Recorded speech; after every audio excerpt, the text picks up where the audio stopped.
video in a series called Working Out for People Who Don't Feel Like Working Out. If you are not feeling a workout for any reason, today's video is for you.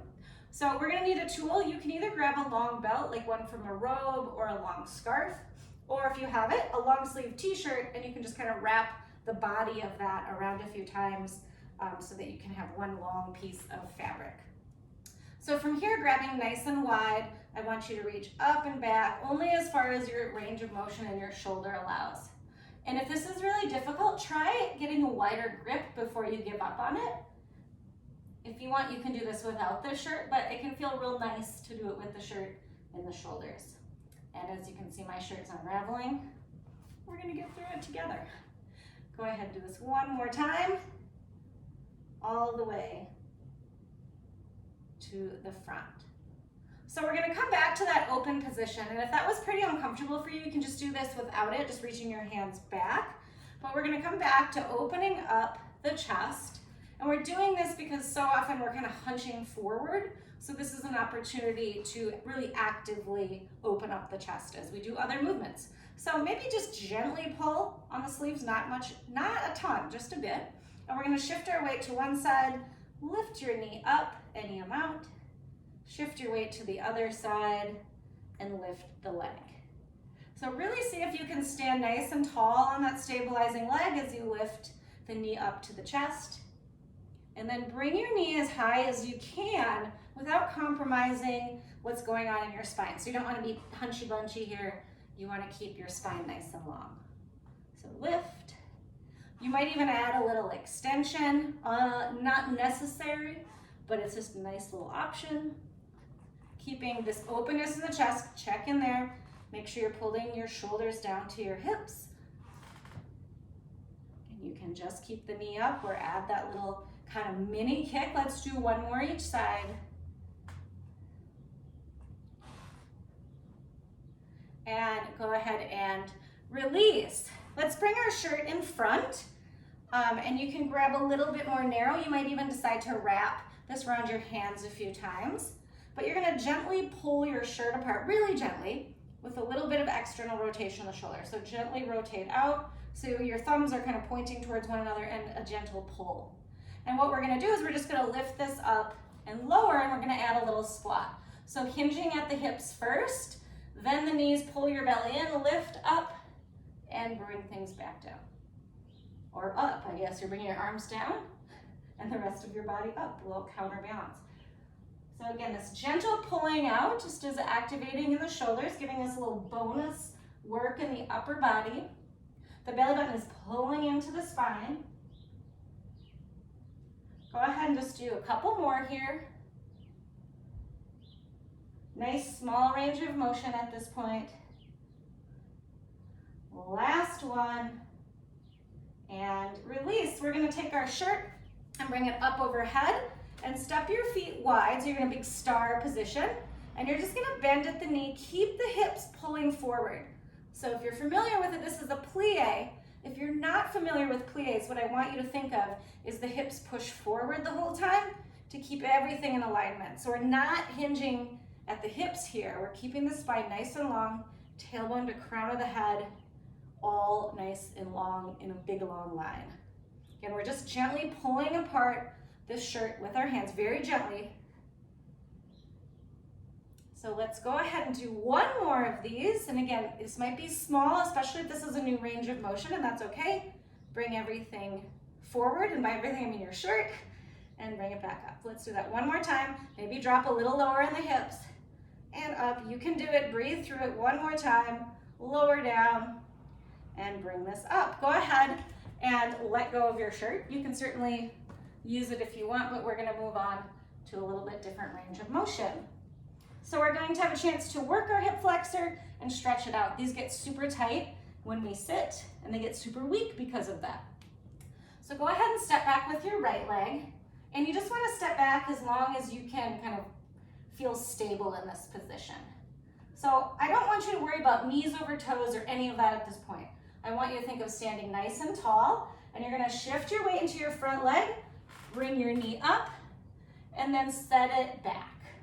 So bring your knee up. So similar to what we were doing earlier, but adding a bit more movement. You can just kind of let your arms do what they want to do as a counterbalance. And this next time, we're gonna bring the knee up to stay. So we're really gonna try to use our hip flexors here. And one thing you can do that gets a little bonus work is pull the leg up with your hands and see if you can hold it there without your hands. Even more bonus, extend the leg out, standing tall. Breathe for 3, for 2, you can do it, and 1. And now step this leg back, tuck your hips under, and feel a stretch in the front of your right hip. Or have a seismic rumble there in your own body. Happens, right? We all lose our balance. So again, tucking this hip under, maybe adding a gentle pulse, super gentle, very controlled. And now we're gonna hold for 3, reaching the back heel to the ground for 2, and 1. Step that forward. So we're gonna do this on the other side. So the left leg steps forward and back. Bring the knee up. We're just exploring this range of motion. And back. Let's do one more. And we're gonna bring the leg up to stay. So again, we're gonna try to hold it here. Added challenge is to grab the leg and then hold it at that position. Additional challenge, lengthening the leg out, long spine here. There's a tendency to lean back to counterbalance. Get the work here and here. That's what we're doing. For 3, keep breathing. For 2, you've got this. Last one, send this leg back. So again, tucking the hips under, we're looking for a stretch here. And when I say like a gentle movement, again, it's really gentle. We're not pulsing through a big range of motion. We're keeping it nice and easy. Getting a little stretch here in the hip flexor. Good, and go ahead and step forward. We're gonna do a little bit of work for the back part of our body, getting into our glutes. So I want you to reach your left toes back, and just with a nice long leg, you're gonna lift up real small here, balancing on your right leg, getting a little squeeze in your left glute. For 3, and 2, and 1, switch sides. So this is a move you might commonly see in like a bar class, except for you do like 1,000 or maybe like 100 or just a lot. So we're just doing a couple just to feel some feelings, get a little movement there, and that's good. Good, one more, and release. Let's do just a couple more things here. Standing nice and tall, feet are hip width apart. Come to the ball of your right foot, and you're just gonna rotate from the hip, rotate in and out, in and out. Now you can stay with this range of motion, especially if this is new to you. You want to stay pretty still in this left hip as kind of moving around. Otherwise, if you know snake legs, you can bring the leg up and you can bring the knee across, and kind of like you're weaving that knee through space.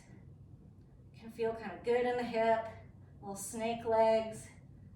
Ooh, add snake arms if you want. For 2, last one. Set that leg down. Let's do that on the other side. So we're gonna start by pressing into the right foot, coming to the ball of the foot on the left, and just rotate in and out. So you should really feel this in your hip socket. That's what we're looking to get, movement there. Keep going. So as a reminder, you can stay here, otherwise lift the leg, getting a little snake leg vibe. Again, you can add snake arms. Instability is fun, right? Wait for 3, 2, and 1. Go ahead and release. We're gonna come back to that squat that we started with, but we're gonna explore a range of motion a little more, and this will be the final thing we're doing. So congratulate yourself for making it this far. We just got one more thing to do. So from the side, again, hinging at the hips, pull the belly in, bend at the knees. See if you can go a little further than you might normally go. So we're just gently exploring this range of motion. We do want to keep the knees in alignment with the toes, but I don't want you to worry so much about whether they're going over the toes. The more you send your hips back, the more you'll work your glutes. If you're bringing your legs more forward, you're just going to work your quads more. It certainly can make your knee a little bit more vulnerable, but sometimes that's overstated in our fitness world. So you're just exploring your range of motion. We have 3 more. You can do it. Stay with it. For 2, maybe touch the ground. Last one, and we're done. Thank you for joining me for workouts when you don't feel like working out,